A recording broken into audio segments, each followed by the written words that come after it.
السلام عليكم ورحمة الله.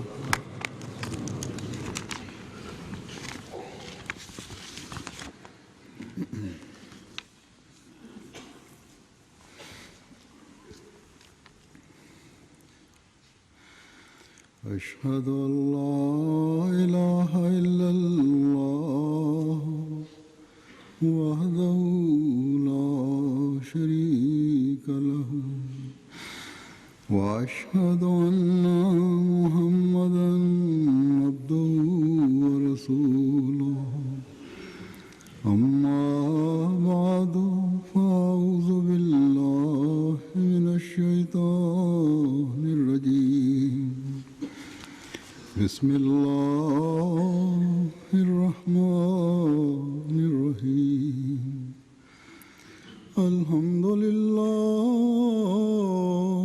رب العالمين الرحمن الرحيم مالك يوم الدين إياك نعبد وإياك نستعين اهدنا الصراط المستقيم صراط الذين أنعمت عليهم غير المغضوب عليهم ولا الضالين.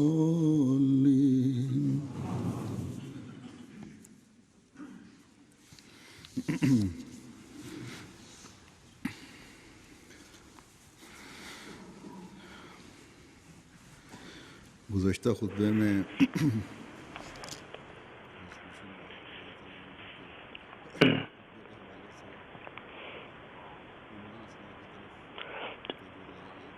In der letzten Freitagsansprache hatte ich unter Bezugnahme auf eine Ansprache von Hazrat Muslim Maud auf allgemeine Verbesserung, Selbstverbesserung hingewiesen und ich habe Begebenheiten berichtet,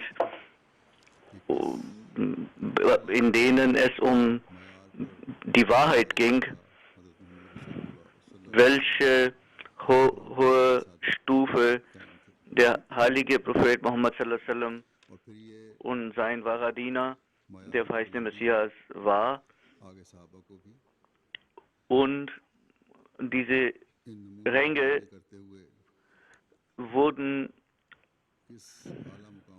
durch Befolgung der Beispiele vom heiligen Propheten und dem verheißenen Messias ermöglicht.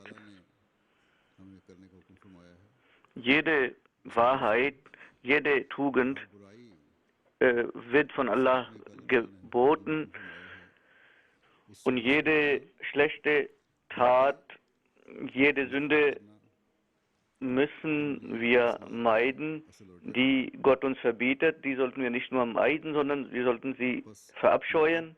Und das ist notwendig für die Verbesserung. Wir können dann als wahre Muslime gelten, dann können wir als Mitglied der Gemeinde des verheißenen Messias gelten, wenn wir gute Taten verrichten, Tugendhaftigkeit entwickeln, die Gott dem wahren Muslim ans Herz gelegt hat. Dann sollte man auch das Schlechte, die schlechten Taten verabscheuen.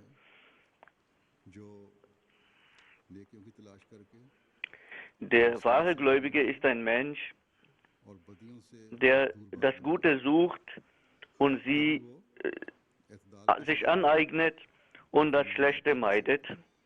Nur dann kann er die goldene Mitte finden in seinen Angelegenheiten. Nicht nur, dass er mal zum Schlechten, mal zum Guten hingezogen wird. in der letzten Ansprache wurde जो हज़रत erwähnt, अलैहिस्सलाम ने dass wir, was Glauben anbelangt, Lehre anbelangt, haben wir starke Argumente, die और ये बात der verheißene Messias uns für den Islam und die Ahmadiyyat gegeben hat. भारी लगती है Aber डिटाई और ज़िद das ermöglicht, dass wir unsere Gegner überwiegen. अगर कोई Es gibt बात है Gegner, die aufgrund von Starrsinn oder aufgrund von Hartherzigkeit diese Argumente nicht wahrnehmen. कतराते हैं Aber sie haben keine Antwort auf die Argumente, keine Möglichkeit, sie zu entkräften. Und deswegen meiden sie auch die Diskussion. हमारे मुबाशिर के हमारे अरबी प्रोग्राम में कई ईसाइयों ने Mit Ahmadis. इस बात का एतराफ़ किया है Bei unserer arabischen Sendung haben auch Christen zugegeben, dass die Jamaat Ahmadiyya इसी तरह konkrete Argumente hat.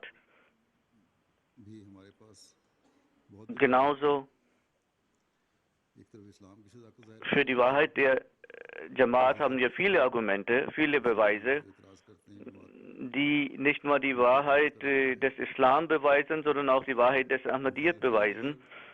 ज़िद ना करें Und die Einwände werden abgelehnt, entkräftet, wenn die Gegner nicht starrsinnig sind und Dinge aus dem Kontext reißen und entstellen, या ना देखें तो अहमदियत की सच्चाई को माने बगैर wenn sie den verheißenen Messias zitieren oder lesen, उलमा के dann ज़ाती मुफादात bleibt ihnen nichts anderes übrig, als die Wahrhaftigkeit der Ahmadiyya zu करते हैं akzeptieren. वो झूठ के पलंदों से Aber ihre persönlichen Interessen बुलाते हैं verleiten sie dazu, और जब दलील कोई नहीं dass sie die normalen Menschen zum Falschen auffordern.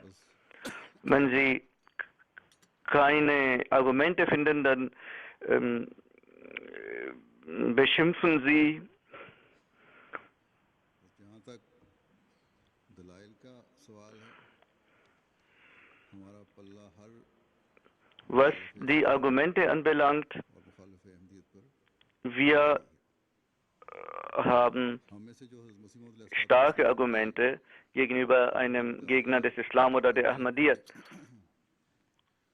उनको समझने की कोशिश करते Diejenigen, die die Bücher des Heißen Messias lesen unter uns und die versuchen zu verstehen, तो इस्लाम का ये दावा भी है vor denen अगर तुम मेरी कुतुब पढ़ लो kann keiner bestehen. कोई नहीं ठहर सकता Das ist auch der Anspruch des Heißen Messias. लेकिन जब हम Wenn ihr meine Bücher lest, dann kann keiner gegen euch bestehen. Aber wenn wir auf diesen Aspekt schauen, हमें पैदा was die tatsächliche Veränderung der verheißene Messias in uns bewirken wollte, wie die aussieht, dann macht es Sorge. हर एक Es entsteht die Frage, बुराई का मुकाबला करके ob jeder von uns क्या हम में से हर एक gegen jedes Übel der Gesellschaft kämpft und sie besiegt और उसके दायरे und और माहौल में रहने वाला उससे मुताबिक unsere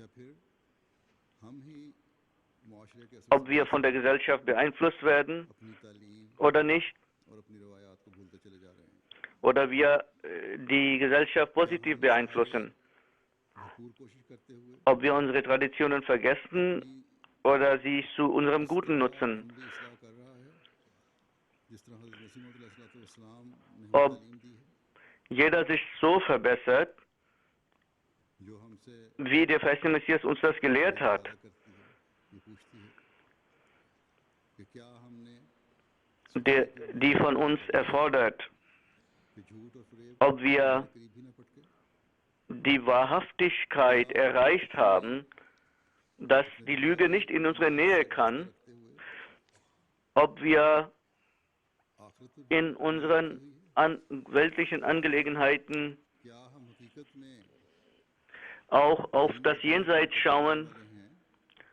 ob wir क्या हम हर एक बदी से den Glauben bevorzugen, Vorrang einräumen vor der Welt, ob wir alle schlechten Taten mit großer Vorsicht vermeiden, ob wir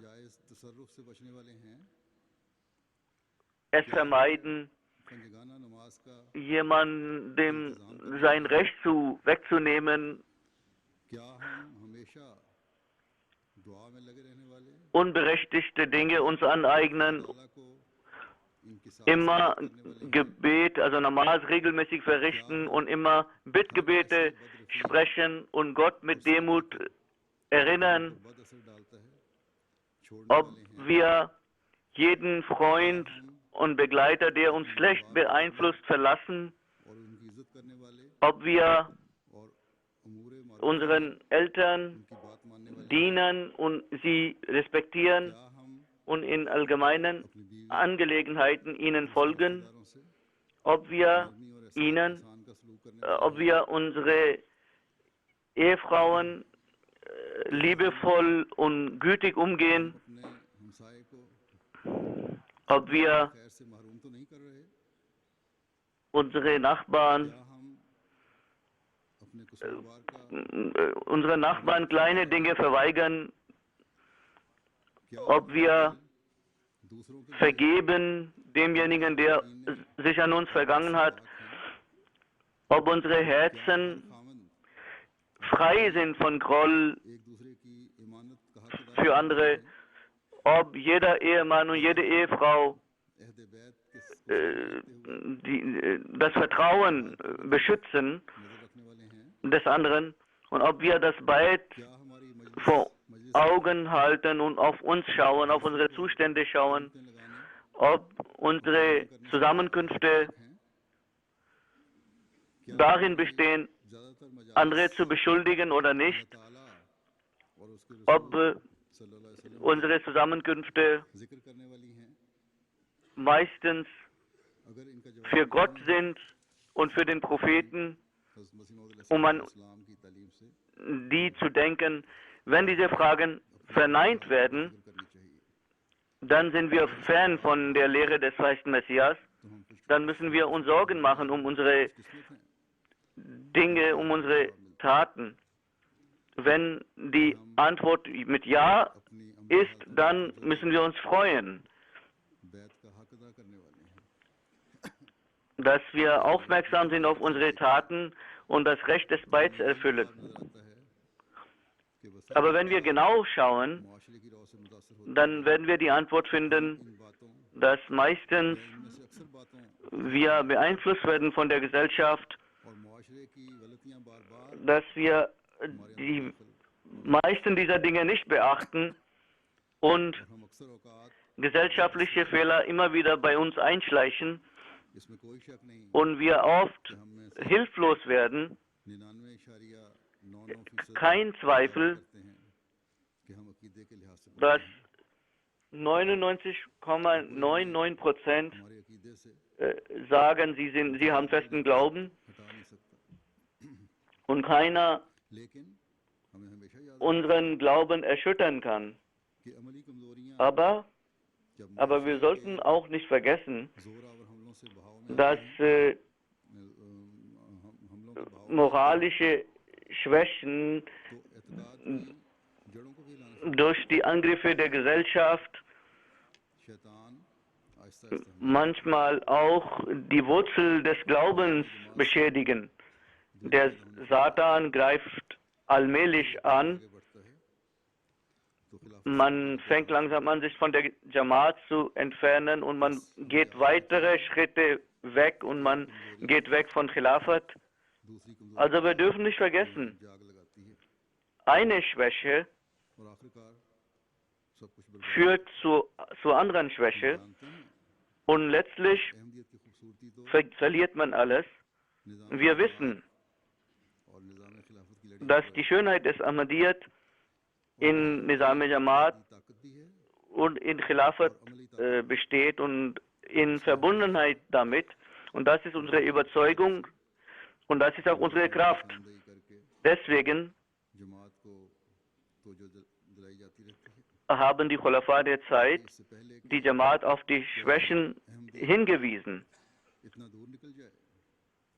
Damit, bevor ein Ahmadi so weit weggeht, dass er schwer hat, wieder zurückzufinden, sollte er mit Istighfar und Gott um Vergebung bitten und seine Schwächen beseitigen und sich darum bemühen. Und Gottes Wohltat gedenken, die er ihm erwiesen hat,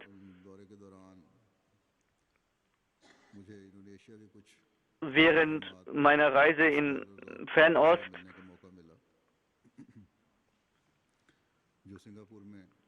hatte ich die Gelegenheit, mit Nicht-Ahmadi-Gelehrten zusammenzutreffen. Da gab es eine Rezeption, einen Empfang. Und wie ich schon erwähnt habe, die meisten haben gesagt, dass unsere Gelehrten die Worte des Imams der Ahmadiyya-Gemeinde hören müssen. Aber als Antwort auf eine Frage, heute auf der Erde ist die Jamaat Ahmadiyya die einzige Gemeinde, die nicht regional beschränkt ist, sondern die weltweit als eine Gemeinde anerkannt ist, die Einheit hat, die ein Gefüge hat, die einen Imam hat und mit dem sie verbunden ist. Und jede Nation der Welt und jede Rasse ist Mitglied in dieser Gemeinde. Und das ist ein großes Argument dafür,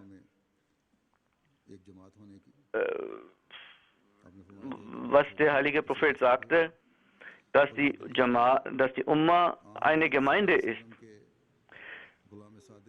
Und der heilige Prophet hat gesagt, meine Gemeinde wird auf der richtigen Art und Weise leben.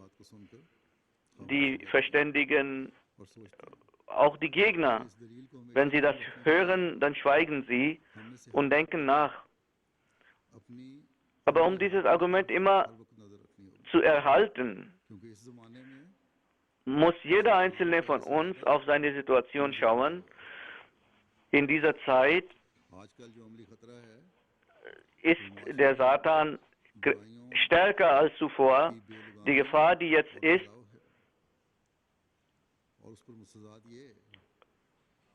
die große Zahl von Übeln, gesellschaftlichen Übeln.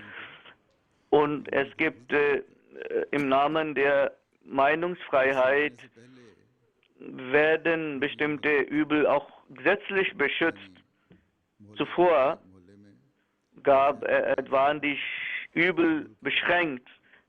Wenn eine schlechte Eigenschaft in einem Viertel war, dann blieb sie im Viertel oder auf einem bestimmten Gebiet beschränkt. Aber heute kann man reisen, man kann Fernsehen, Internet benutzen und andere Medien nutzen. Und jede individuelle schlechte Tat ist zu einer internationalen Übel geworden. Durch Internet kann man über Tausende von Meilen Kommunikation herstellen und schlechte Dinge verbreiten. Manche Männer verführen Mädchen und führen sie auch weg vom Glauben sogar. In Afghanistan oder in anderen Ländern gibt es Berichte, dass Mädchen gelockt werden, dass sie heiraten können oder zur Heirat gelockt werden und dann sie zu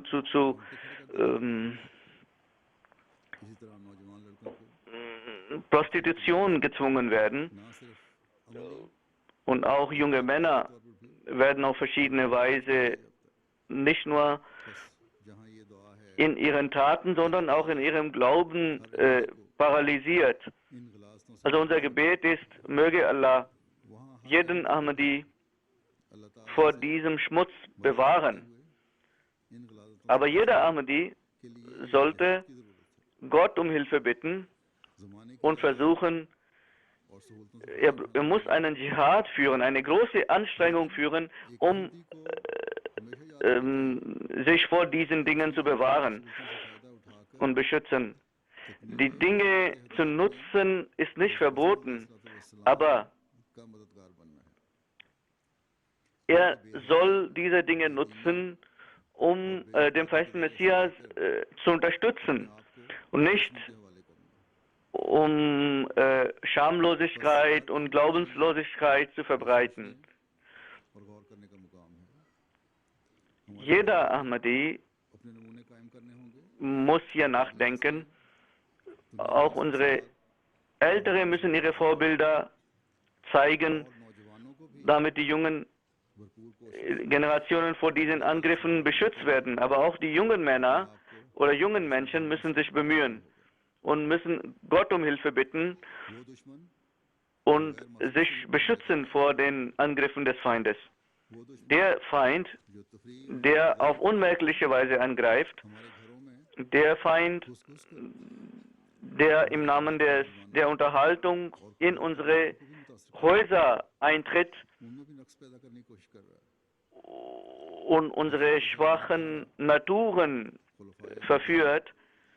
अमली हालतों की बेहतरी की तरफ Wie ich sagte, रहे हैं die गुज़श्ता Kalifen der Gemeinde haben immer wieder auf die Schwächen hingewiesen दूर करने की तरफ तवज्जो und देता रहता हूँ ich sage das auch immer wieder इन हदायत की रोशनी in meinen Ansprachen में भी और und जमाती निज़ाम im Lichte dieser Anweisungen ताकि हम हर तबके werden die Unterorganisationen und die Jamaat aktiv und machen Programme, damit हमलों से बचाने की कोशिश करें Ahmadi लेकिन अगर हम aus jeder Schicht एक vor den Angriffen des Feindes bewahrt wird. खुद तवज्जो करें Aber wenn मुखालिफी jeder दीन के हमलों Einzelne selbst aufmerksam wird खड़ा हो जाए auf seine Situation नहीं und versucht, diese Angriffe abzuwehren, कदम लेकर खड़ा हो und nicht nur dies, दिफा नहीं करना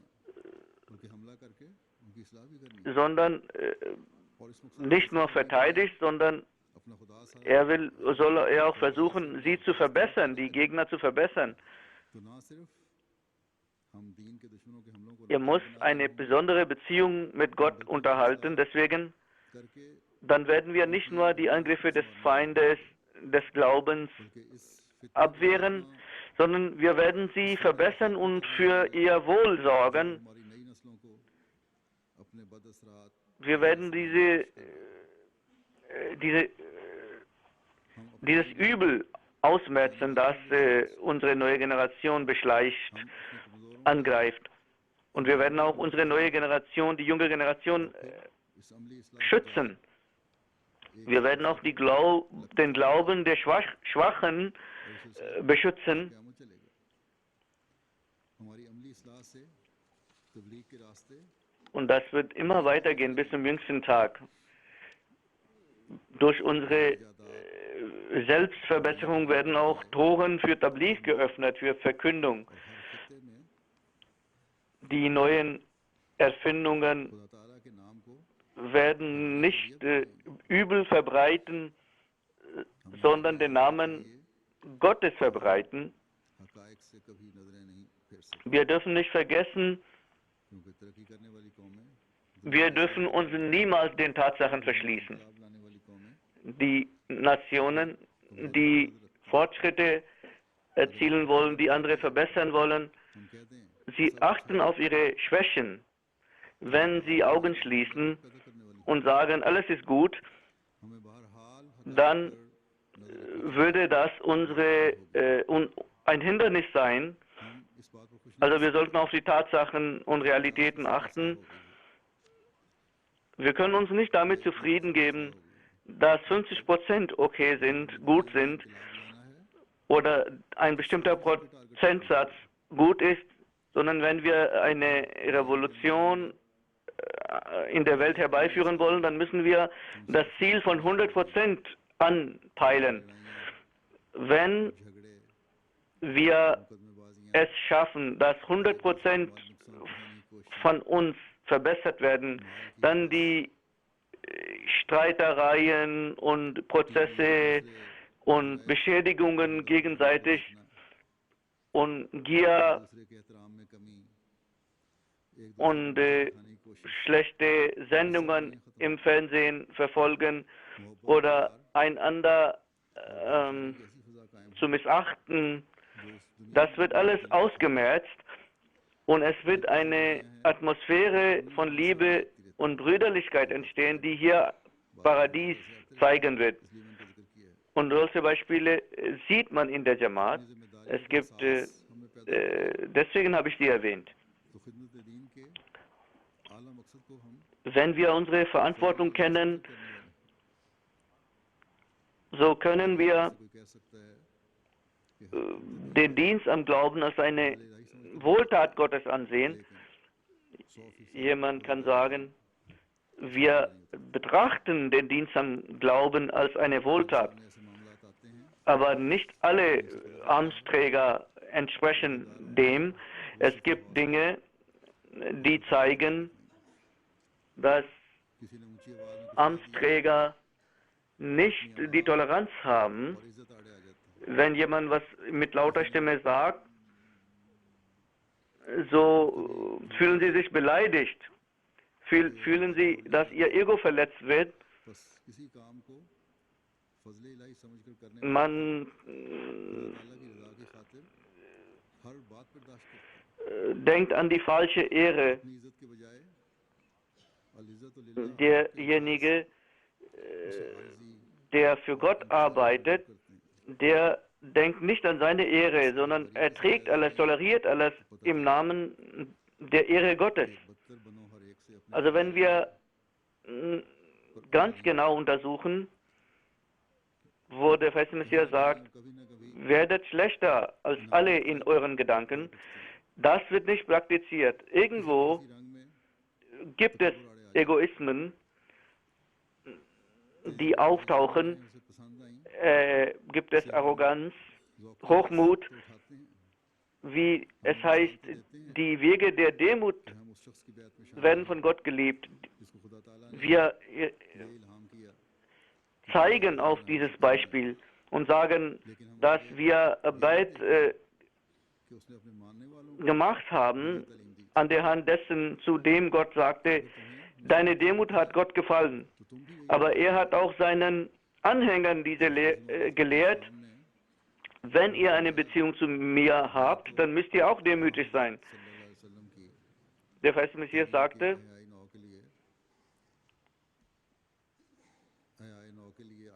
ich bin gekommen, um die Lehre des heiligen Propheten Muhammad sallallahu alaihi wasallam wieder zu beleben, und sein Vorbild zeigt uns, dass selbst sein Diener und sein Sklave sagt, dass der heilige Prophet nie harsch zu ihm war, und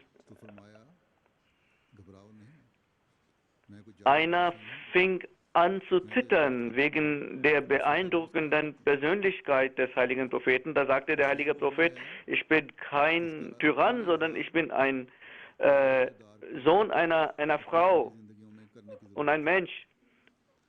Und jeder Amtsträger muss das zeigen in seinem praktischen Leben, und er darf nicht andere herabwürdigen. Und jeder andere muss dem Beispiel folgen. Und wenn Sie ein Amt bekommen, Dienst tun, dann sollten Sie immer vor Augen halten, ich war unbekannt und hilflos und ungelernt. Wenn Sie das begreifen, das sich vergegenwärtigen, dann werden Sie Dienst leisten. Der Feste Messias hat gesagt, dass durch die Demut der Mensch in die Nähe Gottes kommt. Und wenn das nicht ist, dann werden wir zwar Lippenbekenntnisse von uns geben, dass wir an den festen Messias geglaubt haben, aber in Wahrheit werden wir das leugnen. Nicht die Feindschaft der anderen wird uns schaden, sondern unsere Zweideutigkeit und Doppelbödigkeit wird uns schaden. Und der Zorn Gottes zusätzlich dazu wird uns schaden. Also jeder Einzelne, der bestimmt wird, dem eine Aufgabe übertragen wird in der Jamaat, da sollte er sich in dieser Hinsicht überprüfen und jeder Ahmadi sollte es tun. Also durch Lippenbekenntnisse kann man die Ziele nicht erreichen, sondern man braucht die Kraft der Taten. Also wenn wir sagen, dass der Jesus Christus gestorben ist und kein Mensch ist außerhalb des Todes, wenn wir sagen,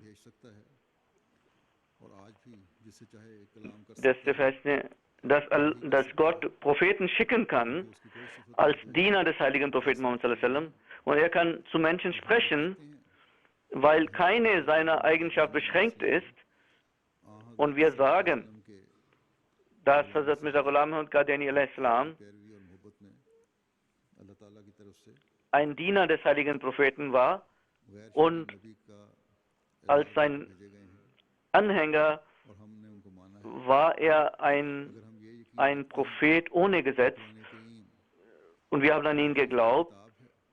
Und wenn wir überzeugt sind, dass Koran das letzte Gesetz ist, das seit 1400 Jahren in seinem Originalzustand vorhanden ist, weil Gott selbst die Verantwortung übernommen hat, es zu beschützen. Und kein anderes Buch ist in seinem Originalzustand vorhanden, egal wie ihr auch schreit. Der Koran sei nicht im Original. Es sei vor einigen Jahrhunderten geschrieben worden, aber wir beweisen, dass ihr falsch seid. In den islamfeindlichen Sendungen wird man versucht zu beweisen, dass der Koran, Nauzubillah, nicht dem heiligen Propheten offenbart wurde, sondern vor 600 oder 700 Jahren wurde es geschrieben. Die Jamaat Ahmadiyya fordert sie heraus und gibt Argumente, und es ist die Wirkung der Argumente. Und derjenige, der diese Sendung machte, dass der Koran kein Wort Gottes sei, wir haben ihn herausgefordert und er hat es geleugnet oder abgelehnt, mit uns zu diskutieren darüber. Es geht also darum, wir sind davon überzeugt, dass Jesus gestorben ist. Wir glauben, dass Gott den verheißten Messias geschickt hat als zweite Ankunft von Jesus. Und wir sind überzeugt, dass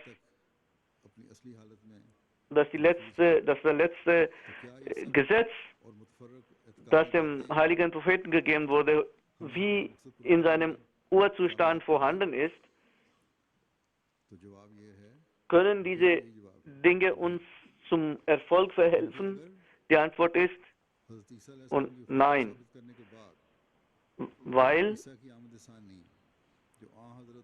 wenn wir beweisen, dass Jesus tot ist und wir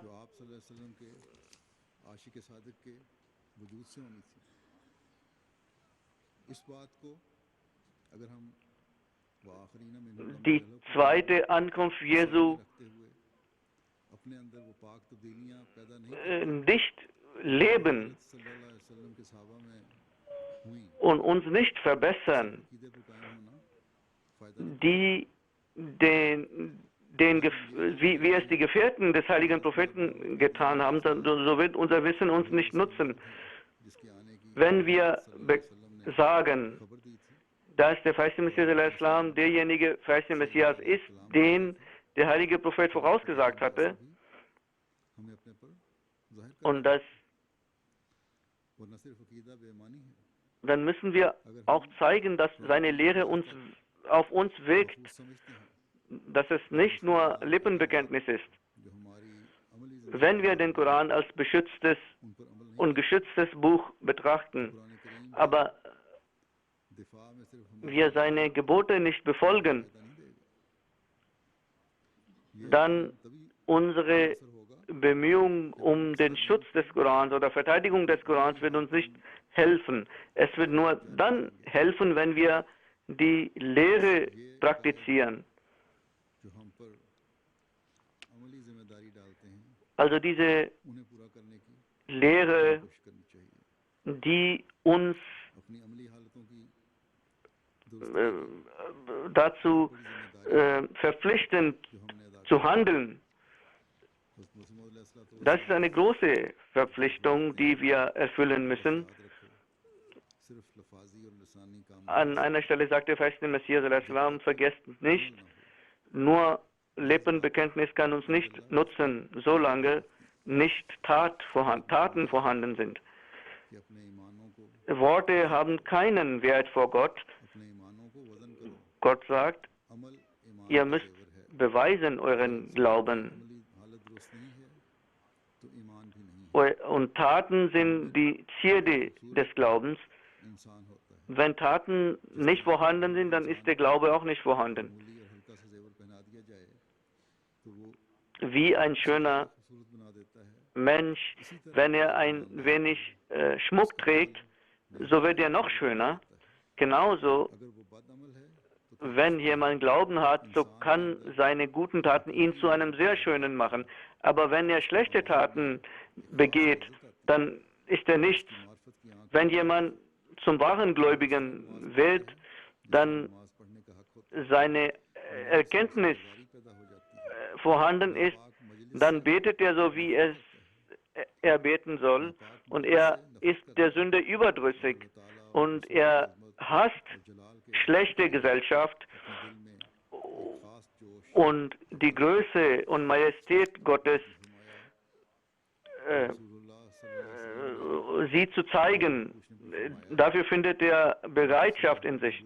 Dann sagt der verheißene Messias, अलैहि वसल्लम इस हुक्म की रूह से der heilige Prophet sagte, भारी जिम्मेदारी मेरे sir die Surah Hud hat mich alt werden lassen, और अल्लाह ताला का weil das in dieser Surah ist eine große Pflicht, जहाँ तक इंसान की wurde mir aufgebürdet. Ich soll die Gebote Gottes umsetzen, दूसरों को वैसा ही बनाना आसान नहीं। was seine हमारे नबी eigene Person betrifft. So kann sein, dass man die Pflichten erfüllt, aber andere auch dazu zu bringen, die Pflichten zu erfüllen, das ist schwierig. Und das zeigt die Größe und die spirituelle Kraft des heiligen Propheten Muhammad sallallahu alaihi wasallam. Der heilige Prophet hat dieses Gebot befolgt und hat eine Gemeinde der Sahaba vorbereitet, और रज़ी अल्लाह अन्हुम व रज़ू अन्हु dass zu ihnen gesagt wurde, ihr seid das beste Volk, hervorgebracht Medina Tayyiba में ना रहा। für die Menschheit. Und Gott ist zufrieden mit euch. सल्लल्लाहु अलैहि वसल्लम को हुई Und während seiner Zeit gab es keinen Heuchler in Medina. Und er hatte solchen Erfolg, wie कि es beispiellos ist. काल तक बात न रहे, Der Zweck Gottes war dafür, मेरे कीलो काल और रियाकारी dass man nicht nur bei den Worten bleibt, दूसरे लोगों denn हम में फिर wenn Worte und Prahlerei क्या शर्त, ausreichen würde, तुम सिर्फ dann gäbe es keinen Unterschied zwischen uns und den anderen. Ali नमूना दिखाओ और इसमें एक ऐसी चमक Der Verheißene Messias sagt, कि दूसरे उसको कबूल कर लें। ihr zeigt euer gutes Beispiel und es sollte solcher Glanz sein darin, dass die anderen das sehen und anerkennen. Dann ermahnt der Verheißene Messias die Jamaat, कबूल कर लें। ihr sollt eure Taten, gutes Vorbild zeigen und es sollte ein Glanz sein darin, das anerkannt wird. पसंद कर सकता है Und wenn das nicht ist, dann wird es nicht anerkannt. वो अच्छा नहीं लगता। Kann ein Mensch was Schmutziges lieben, wenn die Bekleidung, das Gewand einen Fleck aufweist, so wird es abgelehnt. इसी तरह जब तक तुम्हारे Jeder Mensch जगह ना हो mag das Gute. नहीं पहुंच सकोगे। Wenn eure Moral gut sind, könnt ihr kein Ziel erreichen. Möge Allah दिली पैदा करे uns in die Lage versetzen, hohe Moral zu entwickeln und uns verändern, dass dessen Glanz die Welt auf uns aufmerksam macht und Wege der Tabligh, der Verkündung geöffnet werden und wir die Aufgaben des festen Messias erfüllen mögen.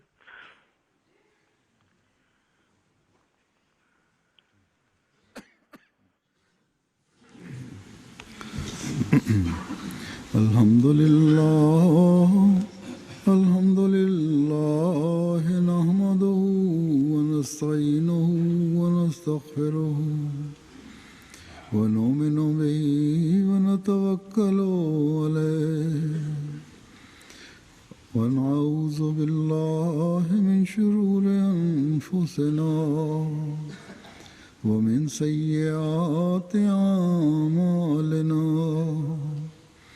من يهده الله فلا مضل له ومن يضلله فلا هادي له ونشهد أن لا إله إلا الله ونشهد أن محمدا عبده ورسوله.